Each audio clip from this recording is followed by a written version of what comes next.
Next lecture is about income tax department. I am quite sure ये आपके syllabus में नहीं है, इंटरमीडिएट के फाइनल के बच्चे हो तो डेफिनेटली आपके सिलेबस में यही आता है, लेकिन इनकम टैक्स डिपार्टमेंट का आपको नॉलेज होना चाहिए। क्यों नॉलेज होना चाहिए? क्योंकि आपको कभी भी इनकम टैक्स डिपार्टमेंट से कोई भी लेटर आता है या कोई भी नोटिस आती है तो आपको पता होना चाहिए इसकी अथॉरिटी क्या है। तो ज़्यादा डिटेल में तो नहीं, लेकिन मोटा मोटी मैं आपको बताना चाहूँगा, इनकम टैक्स जो होता है वो सेंट्रल गवर्नमेंट का ही डिपार्टमेंट है, मतलब स्टेट गवर्नमेंट के पास पावर नहीं है इनकम टैक्स डिपार्टमेंट लगाने का। तो मुंबई में भी जो इनकम टैक्स डिपार्टमेंट होगा वो सेंट्रल गवर्नमेंट की बिल्डिंग है और वहाँ पे जो भी लोग काम करते हैं वो सेंट्रल गवर्नमेंट के ऑफिसर्स हैं। अच्छा, जब सेंट्रल गवर्नमेंट में बात करता हूँ तो it is the combination of different ministries, ministry of company law, ministry of external affairs, ministry of corporate affairs. तो ये यहाँ पे बहुत सारी ministry, ministry of railway, home ministry. तो कौन सी मिनिस्ट्री इनकम टैक्स के रिलेटेड के मैटर हैंडल करेगी सर? तो मिनिस्ट्री ऑफ फाइनेंस, ठीक है ना। और मिनिस्ट्री ऑफ फाइनेंस जो होती है, ठीक है ना, आप यहाँ पे समझो, मिनिस्ट्री ऑफ फाइनेंस में जो लोग काम करते हैं या मिनिस्ट्री ऑफ फाइनेंस में जो भी ऑफिसर्स होते हैं वो रिपोर्ट करते हैं फाइनेंस मिनिस्टर को। और आज के तारीख में फाइनेंस मिनिस्टर अपने सब लोगों की फेवरेट निर्मला सीतारमण आंटी, ठीक है ना।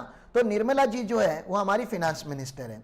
अब वो क्या करती है, वो सारे डिपार्टमेंट को मैनेज करना उनका काम है, उनका बहुत बड़ा रिस्पॉन्सिबिलिटी है। तो उन्होंने क्या किया, मिनिस्ट्री ऑफ फाइनेंस को फर्दर 5-6 डिवीजन में डिवाइड किया हुआ है। तो वहाँ पे डिपार्टमेंट ऑफ एक्सपेंडिचर है, डिपार्टमेंट ऑफ सर्विलियंस है, डिपार्टमेंट ऑफ रेवेन्यू है। तो हमें जो कंसर्न डिपार्टमेंट है मिनिस्ट्री ऑफ फाइनेंस में का, वो है डिपार्टमेंट ऑफ रेवेन्यू, DOR, ठीक है ना। इसको हम DOR बोलते हैं, डिपार्टमेंट ऑफ रेवेन्यू।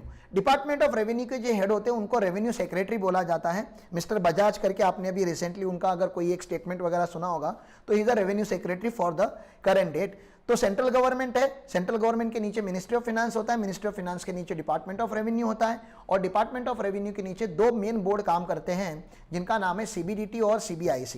CBIC की बात नहीं करूंगा क्योंकि इनडायरेक्ट टैक्स की बात नहीं चालू है। CBDT की बात जरूर करूंगा। ये एक कमेटी होती है जहां पे कुछ लोग होते हैं, ठीक है ना, यहाँ पे कुछ सीनियर लोग होते हैं जिन्होंने 25-25, 30-30 साल गवर्नमेंट के लिए काम किया है। Very senior people who are sitting here, और इनके हाथ में मोटा मोटी डिसीजंस होती है कि इंडिया में इनकम टैक्स में अभी नई नई चीजें क्या करनी है। और दीज आर दी फादर्स और administrative of income tax department. ये पूरे डिपार्टमेंट को यही लोग कंट्रोल करते हैं। अब डिपार्टमेंट जो है ना 3 विंग में डिवाइड है, assessment wing, investigation wing and एक अलग से विंग होता है अपील विंग, ठीक है ना। तो अपील विंग के बारे में मैंने यहाँ पे ज्यादा लिखा नहीं है, लेकिन मैंने आपको बता ही दिया अपील विंग में क्या क्या रहता है। CIT होता है, CIT अपील होता है, उसके बाद IT-AT होता है, और IT-AT के बाद तो मैंने बता ही दिया डायरेक्टली हाई कोर्ट और सुप्रीम कोर्ट आपको जाना पड़ेगा।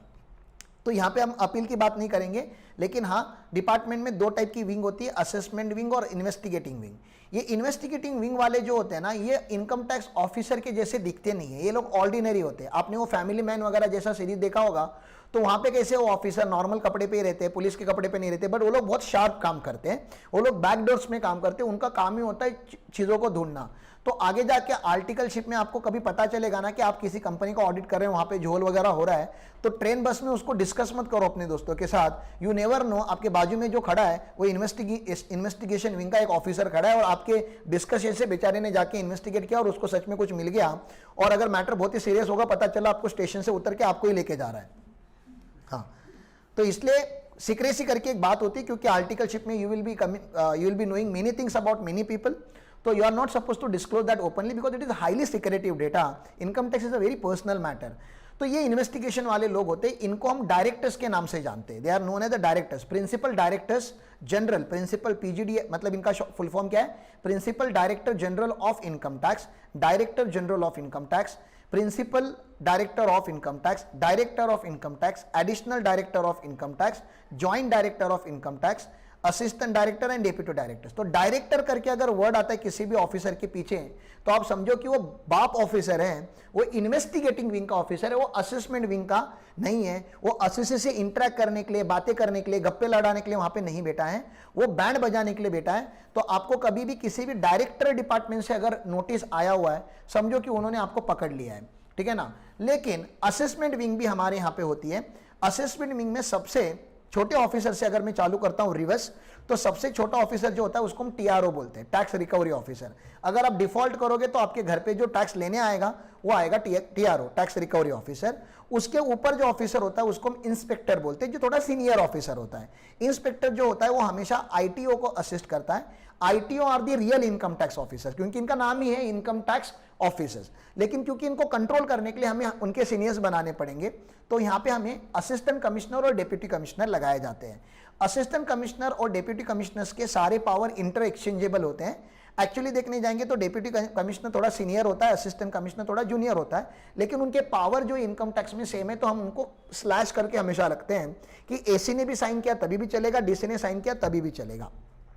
इन दोनों का जो सीनियर होता है वो होता है ज्वाइंट कमिश्नर, जिसको हम प्यार से जेसी बोलते हैं, ठीक है ना। ज्वाइंट कमिश्नर के ऊपर कभी कभी एडिशनल कमिश्नर हो भी सकता है, एडिशनल कमिश्नर नहीं भी हो सकता, तो ये कंटिंजेंट पोस्ट है, लेकिन हो भी सकता है। अगर होगा तो additional commissioner is a senior then joint commissioner. आप समझो, जो बाप होता है इनकम टैक्स का, बाप हम जिसको बोलते हैं, जिसके हाथ में सारे कंट्रोल होते हैं, जो सबसे सीनियर माना जाता है, एक्चुअली जो काम करता है वो होता है कमिश्नर ऑफ इनकम टैक्स, प्यार से हम इसको सीआईटी बोलते हैं। अब सीआईटी में भी सीनियर जूनियर का फाइट चलता रहता है कि मैं इतने साल से काम कर रहा हूं, अभी ये नया सीआईटी है, तो उसमें से किसी एक को अगर प्रमोट करना है तो क्या प्रमोट करोगे। तो 2016 में वो लोग ने और एक पोजीशन बनाया कि प्रिंसिपल में भी जो कमिश्नर्स में जो सीनियर होगा उसको हम प्रिंसिपल कमिश्नर बोलेंगे। Again I am telling you, principal commissioner of income tax और कमिश्नर ऑफ इनकम टैक्स का पावर सेम है, खाली इनका पगार शायद थोड़ा ज्यादा हो सकता है। इनकी जो मार्केट में वहां पे जो उनका स्टेटस है, उनके डिपार्टमेंट में जो स्टेटस है वो थोड़ा सीनियरिटी का होता है एज वाइज, लेकिन पावर वाइज अगर हम बात करेंगे तो जो पावर कमिश्नर के पास है वही पावर प्रिंसिपल कमिश्नर के पास है, क्योंकि दोनों भी कमिश्नर ही है। अब ये तो हो गए बाप लोग, मतलब पप्पा लोग के ऊपर होते हैं दादा लोग, जो काम नहीं करते लेकिन सबके ऊपर ध्यान जरूर रखते हैं, वो हो गए दादाजी। और दादाजी को हम बोलते हैं chief commissioner of income tax. और chief commissioner of income tax में जो सीनियर होते हैं, सीनियर्स के भी सीनियर, उनको प्रिंसिपल चीफ बोला जाता है। तो सबसे सीनियर ऑफिसर कौन? Principal chief commissioner. उससे छोटा ऑफिसर कौन? Chief commissioner. चीफ कमिश्नर के नीचे कौन? Principal commissioner. प्रिंसिपल कमिश्नर के नीचे कौन? कमिश्नर। कमिश्नर के नीचे additional commissioner, joint commissioner, joint commissioner के आगे एसीडीसी, और एसीडीसी के नीचे आईटीओ। अब आप बोलोगे सर ये सब आप हमें बता क्यों रहे हो? क्योंकि तुमने एक वर्ड बिल्कुल सुना होगा इनकम टैक्स में कि सर एओ करके कुछ तो होता है। एओ मतलब क्या होता है? Assessing officer.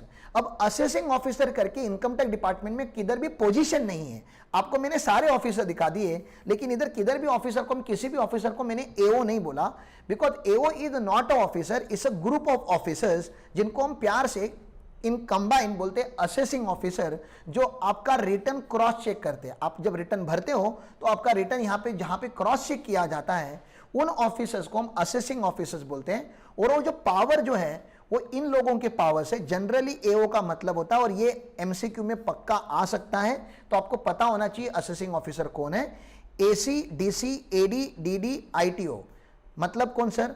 Additional commissioner, deputy commissioner, additional director, assistant commissioner, deputy commissioner, additional director, deputy director और आईटीओ।